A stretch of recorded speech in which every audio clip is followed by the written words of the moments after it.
You're taking them to some higher levels, higher goals, and then stressing, yeah, and this is one way that you're going to fulfill that. And they can agree and go, yeah. And so that's great. And then just let them be with their goal. Go to the next person. Get all those learnings. All right? A little rainy perhaps, but maybe there's some room on the porch. Maybe we need 15 minutes for this. It's very straightforward. Let's go do it.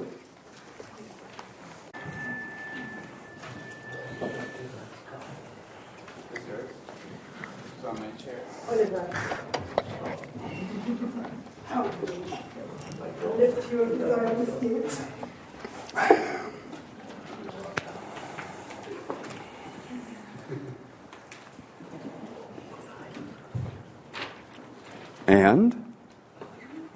It was fun. It was fun. Oh, well, yeah, this is fun. I guess that's good enough. Yeah, all right.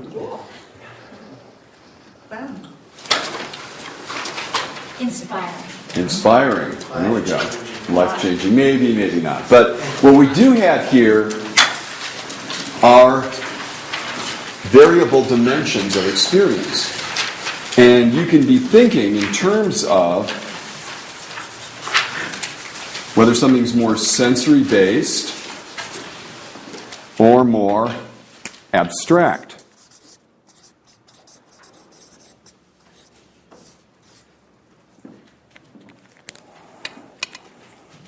That one of the ways that people create difficulties is they get more abstract and they apply it across their experience. So, it's rainy today. You know, it's been rainy a lot up here in Winter Park. And when it's rainy, there's nothing to do. And life sucks. All right, so other people do more elaborate forms like, I got turned down on the date, and I got turned down on the job. Well, I lost my job. Well, I didn't really lose it. I know where it is.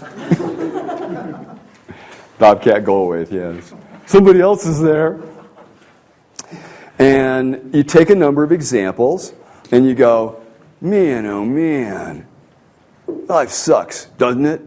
This is what I love about it. People who use hypnotic language patterns. They get agreement. Life sucks, doesn't it? You want to go, no, it doesn't. What are you, some Pollyanna? What are they doing? They're taking the abstract case of life. They've gone abstract. And they've forgotten that this morning it was sunny. They've forgotten last night at the restaurant when they were laughing. In other words, deleted. You know, remember that deletion, distortion, generalization? They deleted a bunch of these things. And they're paying attention to that. This is one of the places that the meta model becomes very useful. It's getting the person to reattach to sensory-based experience. Find the exceptions. The same thing when you're finding resources. You're finding the individual instances that make a difference. Just as when you're creating a future. If you want to make a future real, that future needs to be as real as a memory was. There are things that you expect to happen, aren't there? At some point, you expect to leave Winter Park and rejoin those that you love and that place you left so far behind and hoping that it's still there in relatively the same shape. You have this expectation. Yeah. Think about it. If your goals had the same vividness as submodalities as that expectation does, they'd be more likely to come true because you'd be acting in ways. It's not magic. It isn't like, oh, make the picture clear and then something will happen. Maybe it works that way. I'm not certain. But I am certain about this, is that when people have expectations, they act on them. And the behavior sets in motion a whole bunch of different things that make it more likely that that's going to occur. Now, we've been practicing this stuff this morning in anticipation for beginning to understand how to put this stuff together. The idea of developing a future, of putting resources in the future, the circle of excellence kind of thing, the idea of taking resources from the past, these different things. This is all around the idea of a kind of intervention where you are in your present state, you get resources, and you go to your desired state.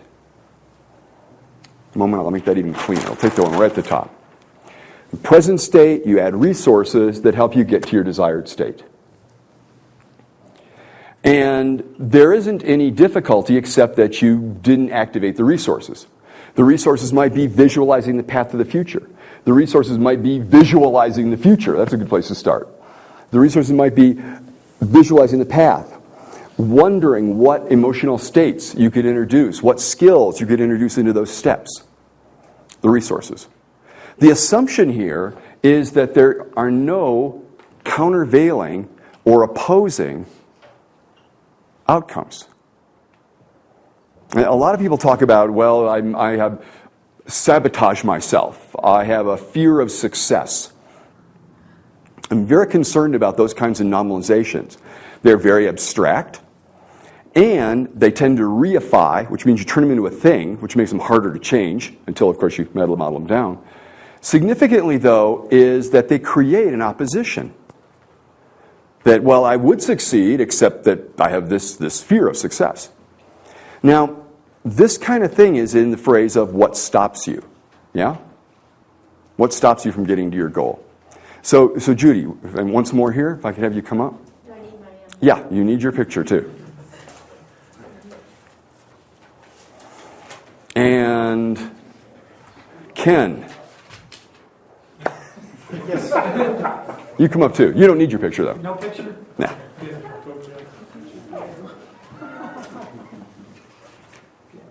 She's lost her outcome. No, it's here. I know it's here. Where? Here it is. Ah. Millions of pieces of notes. There we go. All right. Yeah, I'll say. All right, so Ken, why don't you, just right there for the moment. So we've got there. Yep. All right. Now, if we talk about something stopping her, that's going to be somewhere in between, wouldn't you think? I mean, just try this out. Just somewhere in between. Now, when we talk about something stopping someone, there's also the sense of what?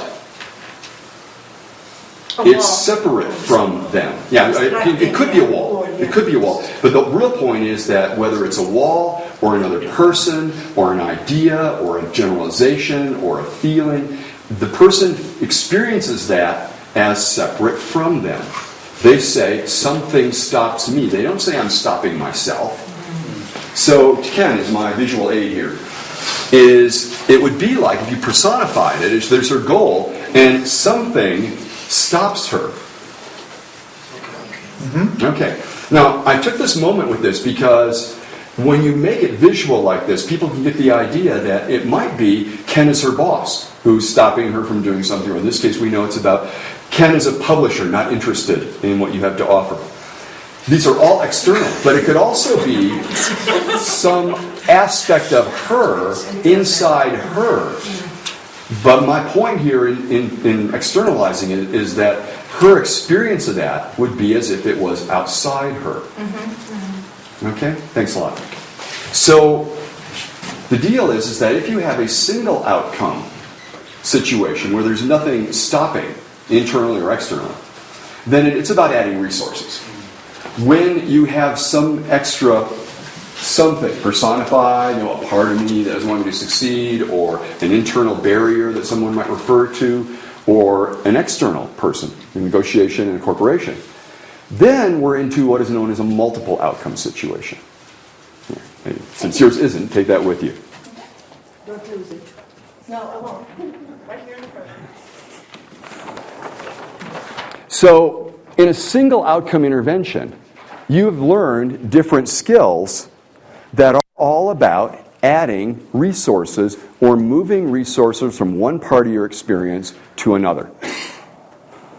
That's really it. I mean, sorry to make it sound so easy after 17 days. Single outcome is if you want a different response or a different state, you could do the circle of excellence. What is the circle of excellence doing? It's taking a resource from your past, one you've had before, and by taking it on, putting it in a circle, seeing and hearing the future event, and putting that feeling together with the future event, creating a new experience that you have an anchor for in the future.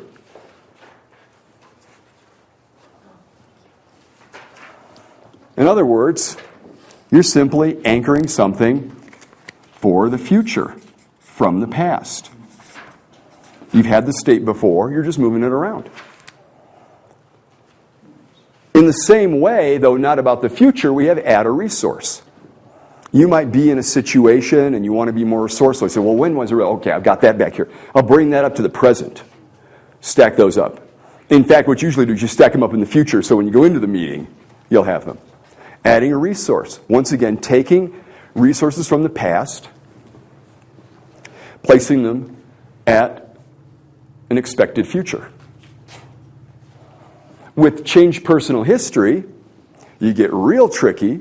You take a resource from the past and you put it in a different place in the past. Right? That's a tricky one. Let's do that again. You're unresourceful at a certain moment in the past, and what did you do? You generalized it. So when that anchor fires, you go into whatever that response is. There's another time in your past, though, if you'd had that feeling, that wouldn't have bothered you at all. And so you take that feeling into that old feeling, and when your anchor is fired here in the present, you're calm.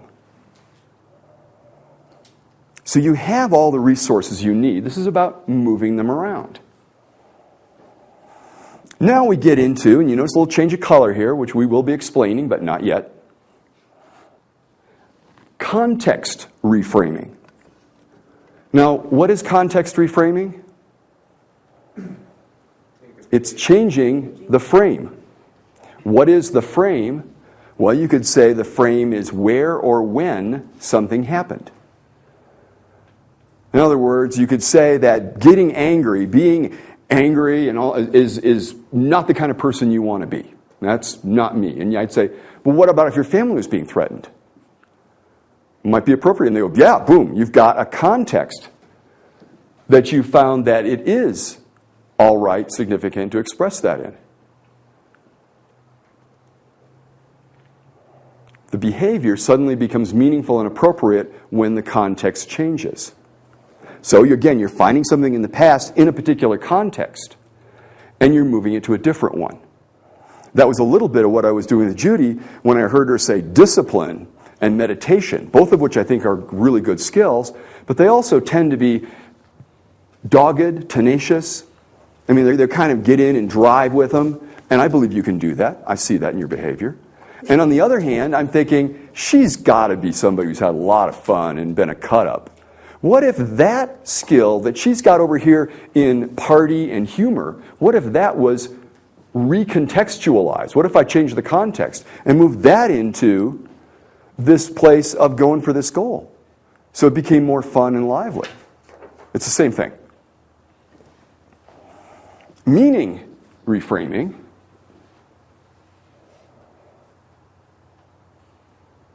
Anyone? You change the meaning. Now, what does that mean? There's a certain anchor that fires, and you have a response. When the anchor fires, you want to have a different response. Steve Andreas and I were teaching an advanced course on category and scope, and you're getting some of that because we can't help ourselves now. And he mentioned a situation where the husband was always upset that the wife was leaving the cupboard cabinet open.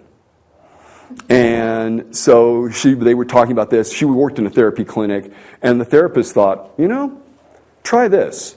Tell your husband that we told him that what it means psychologically when the cabinet door is open is that you'd like to get intimate with him. All different. And he never complained about the cupboard being open again. He'd see it open and he'd close it. Now, it's kind of silly, and I don't know what positive effects it had in their relationship. She didn't comment. But suddenly, it was a different meaning for that. Instead of meaning that, she's thoughtless and she's not leaving. Now it was like, was that by accident? Or was that on purpose? Now, we do the same kinds of things when we take a change personal history, and what was something that upset you, you now feel calm about it and resourceful. There's a sense in which that's a meaning reframe too, because your meaning of that anchor is no longer, oh my God, I've got to hold myself together. The person's grimacing. And now it's they're grimacing and going, huh, I wonder what I could do.